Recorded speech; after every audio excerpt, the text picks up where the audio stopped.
Alice McNair, you would be one of the few people in this club today who would remember Tom Dobson, our first professional, first major dreamkeeper. What was he like and what were your memories? Yes, memories of Tom Dobson. I joined the club in 1964 and Tom was indeed the professional.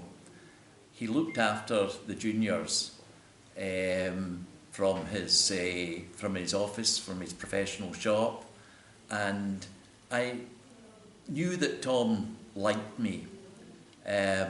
He was always wanting to have a chat, albeit at that time he was suffering from cancer and he talked through a voice box in his throat, and I could understand him perfectly. A lot of the members had difficulty understanding him.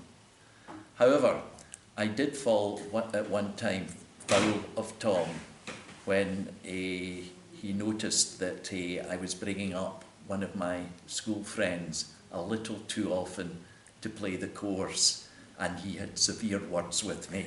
And that was the end of that, was it? I never did it. I never brought the school friend back again.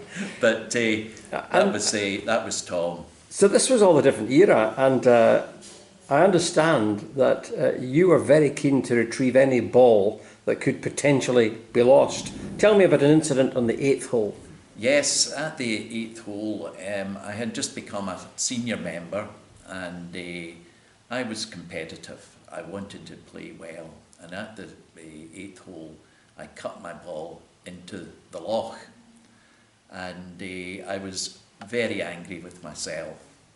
And that night, that evening, in my beat up Morris Minor car, I came back up to the club with my mother's Pyrex bowl and got stripped off into swimming trunks, and I went into the loch with the Pyrex bowl looking for the golf ball.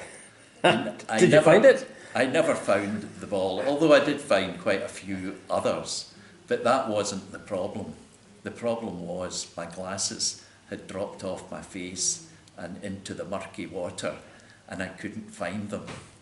So I was concerned that my mother would find out that I'd taken her Pyrex bowl, and I had to take it back the next night up to the loch to look on this occasion for my glasses.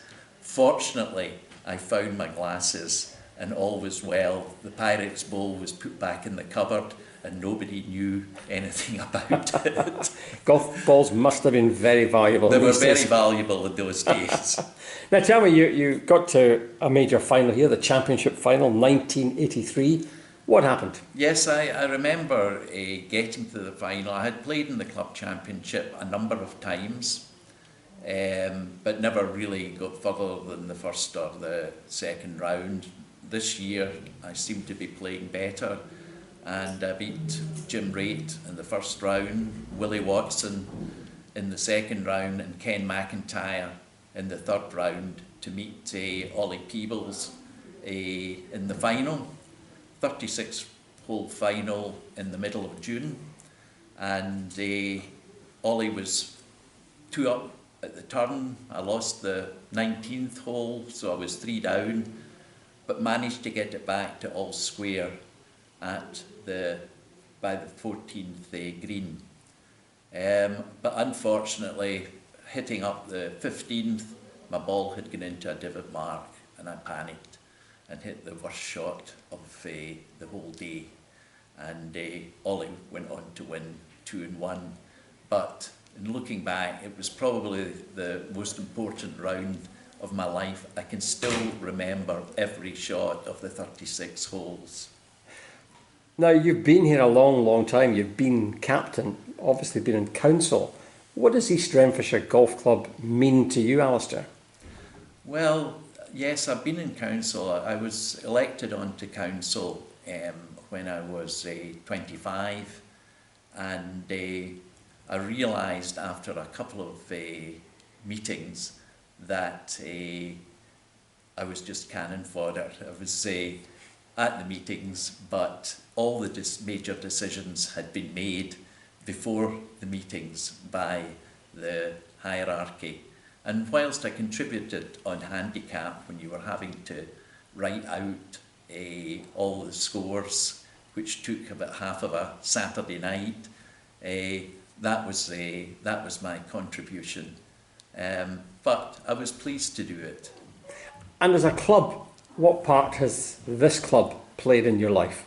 A major part, I would say. I've enjoyed my golf here,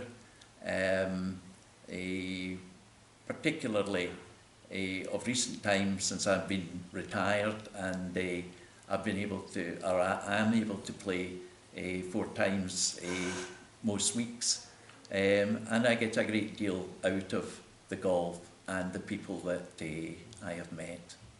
Alistair McNair, thanks very much. Thank you, Bill.